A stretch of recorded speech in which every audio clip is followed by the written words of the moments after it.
So it's also not so easy.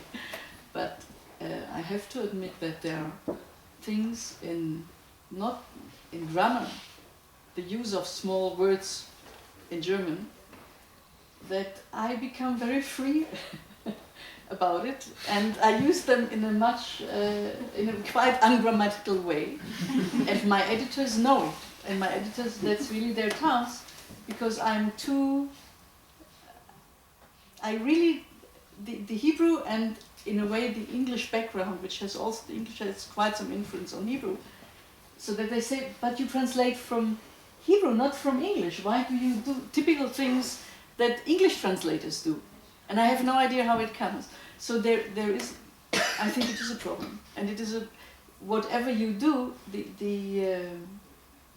and it's much easier for me to translate a writer where I have to be very, very creative, because this I know, than to translate very common everyday dialogues, where I might put in these wrong preposition.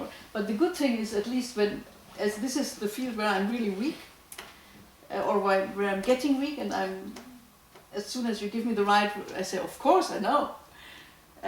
But this is at least something what my editors can do. The problem is that my editors know, and also your editors don't know Hebrew. Mm-hmm. So if we make faults, you can tell them, you can write them whatever book, in fact. And so it's easy. Like we work together in a good way.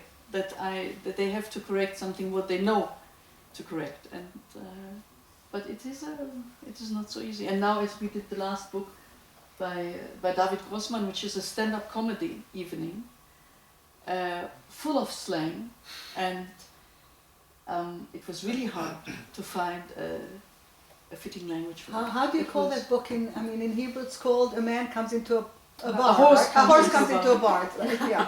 And how do you translate it in German or in Italian? The same way. No, they have to change. Yeah, they have to change. It's unacceptable because it's in Hebrew. It's the beginning of a joke. Yeah. In Italian, it doesn't exist a joke like this. Mm-hmm. It didn't mean anything. So we had to change it. It's an expression in Italian, a special expression. I don't know. The rabbi, the priest. Applause, no. Yeah. Applause scena vuota. I don't know how to. It's clapping your hands when nobody's on the stage. So it's nice. Yes, it's. In German, they have thousands of jokes which start. A horse comes. I didn't know. I found it in the internet when I started. And also, some jokes don't work in Italian or I don't know in German. But and we had to change the video to find other jokes in order to make it understandable to the Italian readers. That's why it's so important. You have to sit with the author and bring up all the problems and all the doubts and all the difficulties you encounter, and to find a solution together. That's the best thing. Yeah. But for example, in my case, I also read a lot. I work with an Israeli publishing house, so I read Italian authors for the Israeli published house, and I write down the synopsis and then my secret weapon is my sister, that she reads the first one. She reads my translation, so she lives in Italy, so she can tell me, here it doesn't work so well, try again. So that's how it works. We have time for a few more questions. Anything you want to ask, now's the time.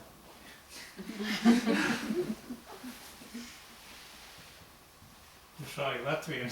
Yes. That's to be expected. I can maybe share. I will address myself to them, but well, this is a question, but it needs an introduction. I work in another field, as you probably know. When I started 15 years ago, I worked with ancient Greek philosophy. I translate that. I had this crazy feeling that translation is such a difficult job and so exciting job that you have like in every phrase and every paragraph hundreds of different possibilities, and with all these abstract terms in ethics or metaphysics, you have all these possibilities. You have all. You just have to work through it, and you can translate it in that way or in another way, or you can put the accent here or accent there, and you get different results. 15 years later, I think that was an amateurish approach. That was incompetence.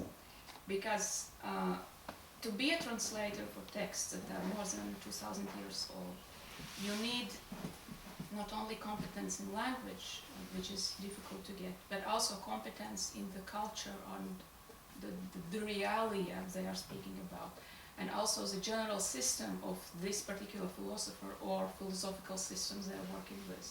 So in 15 years you slowly learn it and you eliminate things. You eliminate meanings from these abstract terms.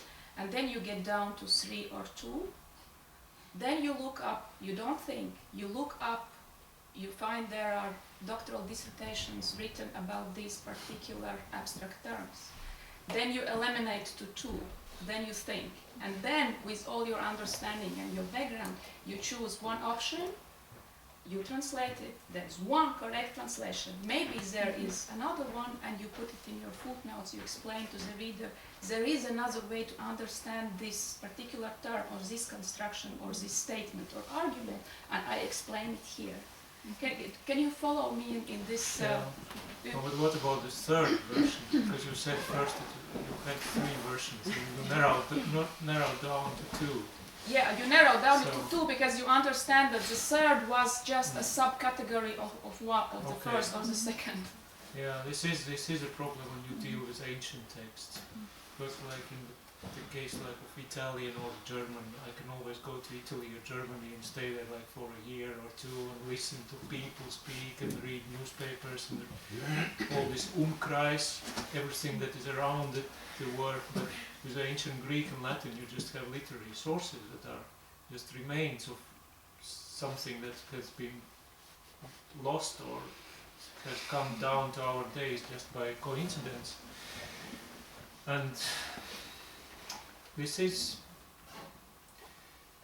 hardest of the possible jobs in all the possible worlds, to work through these dissertations and to I don't know which author did you refer to, Aristotle? Yeah, Aristotle, whatever.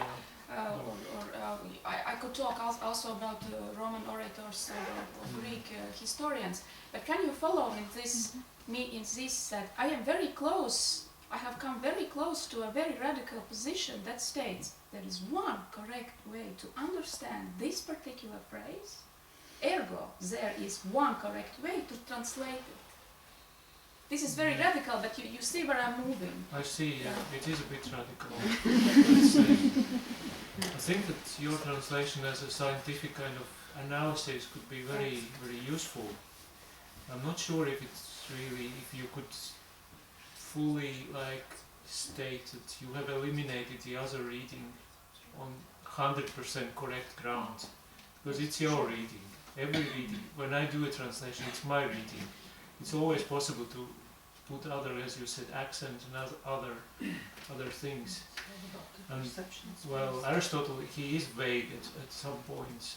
Well, I'm not just now, I'm on a sabbatical, let's say, I'm not lecturing this term. We are reading Eudemian Ethics by Aristotle in the University of Wisconsin, and there are so many places that we don't understand really. It is just vague. There's hapax legomenon, something that some people think means that, some people think means something else. Well, we haven't really read a lot, like in 2 classes, like probably 2 pages. You see, it's very slow and painful. I don't know if there is just one. This is very radical, kind of. This is good that we would say this is Agnes said and her like reading of this text. Take it or leave it. Yes, but I have taken myself out of it completely. Yeah. when I start putting accents on this or that, I am working myself back in, and I shouldn't do that. I take myself completely out of it. So how can you be objective? I'm being checked by others. But that is not fiction. I understand Yeah, that in it's not translated fiction, I fiction agree. it's very difficult. It's different case. If you translate arguments, you have to be objective about your translation. Yeah. You do not put in some poetic Exactly, terms or exactly. something. You just say what is there and you Yes. explain your choices. You can look at other things as well. That's like one thing we once discussed with Gatse is like if it's legitimate to use other translations.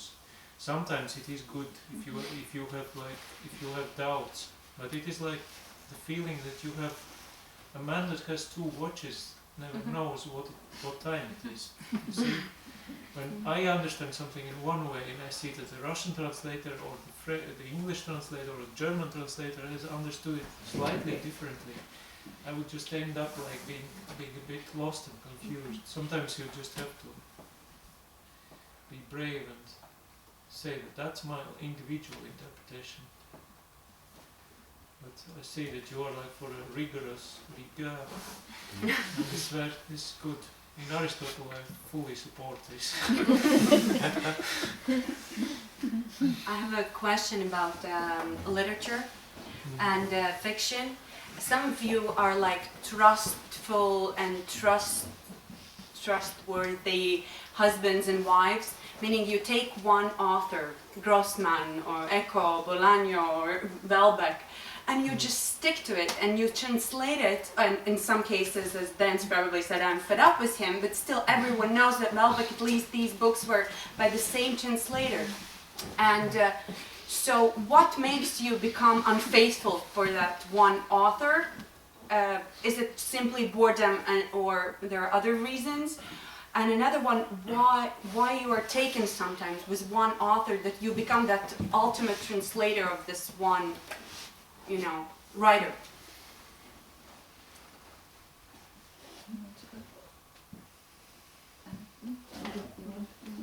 I could maybe answer for Welbeck. Yeah. It was just like a coincidence, and when I was 23 years old I read his first novel and I said, wow, this is such a great book. I'm so moved. So I have to translate it into Latvian. It was like more like a passionate kind of relation to the book.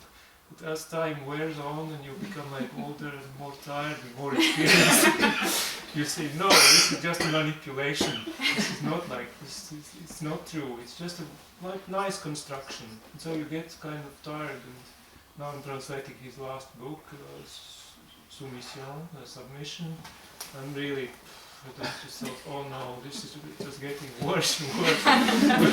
When he's like quoting French classical poetry, Peggy like sings in fixed meter and rhymes, and oh, I have to do this now and rhyme. In poetry comes where you least expect. So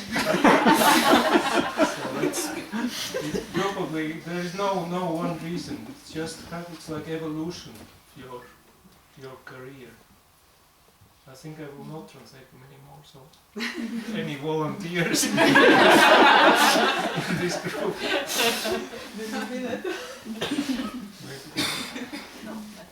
Maybe somebody else? Bolaño?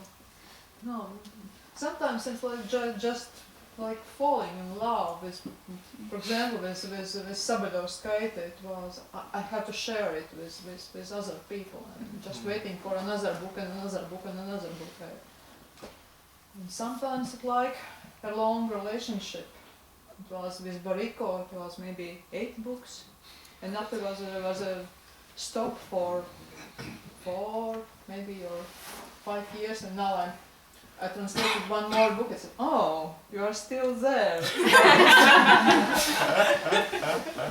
You're not changing. You're still boring. Sorry. It's like a human relationship. I think our sometimes. publishers would kill us for these revelations. So they don't tell anyone. Better don't ask.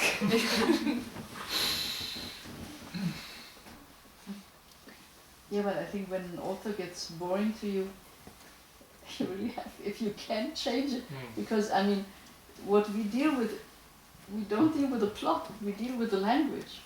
And if we like the language, then it's wonderful to go with an author. And I have some of them where I blindly would take every book, but I also had some where I said, no, it's enough. Every book is the same thing, more or less, and it's not interesting to me anymore. And I can't translate something that is not interesting to me. I think it would be a very, very bad work. And if one is not dying from hunger, I think I couldn't then go on. Right. Thank you very much. That's all the time we have tonight, I'm afraid.